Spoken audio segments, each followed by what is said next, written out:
So as a beginner, the word investment sounds really scary. Most of us have heard of the word investment, we've heard of financial investments, and we've heard the horror stories, that is people trying to steal other people's money and ending up with no cash. But what really is investing? So essentially, investing is the allocation of resources such as time or money into an endeavor such as putting your money into stocks and shares with the expectation that whatever you put into that endeavor will have a positive return. For example, as a kid, you might have invested lots of time into learning how to skateboard. Initially, you're not that great at skateboarding, but the more time you invest into learning how to skateboard, the better you get. And the reward is that your skateboard skills are better, you can get from A to B much quicker, and you also seem very cool to the other kids. So now that we know what investing is, what are financial investments? So financial investments is basically using an exchange of currency, such as money, to purchase things that will go up in value. So historically, one thing that always goes up in value is the stock market. And you may have heard of the term stock market, and it kind of sounds like a supermarket. But the stock market is a collection of all the different companies that make up the stock market. When you buy stocks and shares, you are buying a part of the company.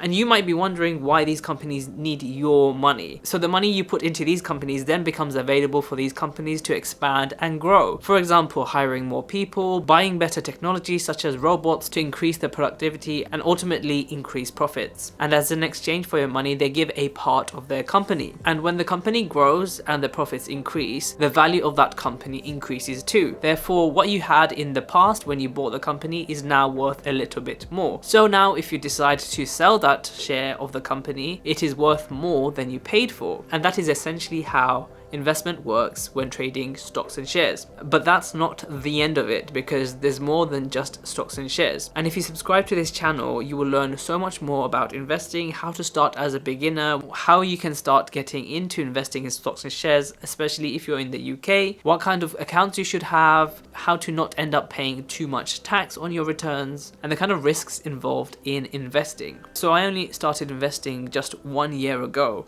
at the age of 27, and that is one of my biggest regrets of my life. This is because the longer you invest, the more money you end up with, and this is because of the power of compound interest. So if I put in £100 into an investment and the next year it became £110, that is a 10% interest. Now what happens is if you keep that money into the same account and you get another 10%, that 10% is not another £10, it becomes 10% of £110, which is another £11. So after the second year, third year and beyond, what happens is the interest becomes more and more than you actually put into the investment. So for example, if you invest £300 a month for about 40 years, you can end up with around £1 million.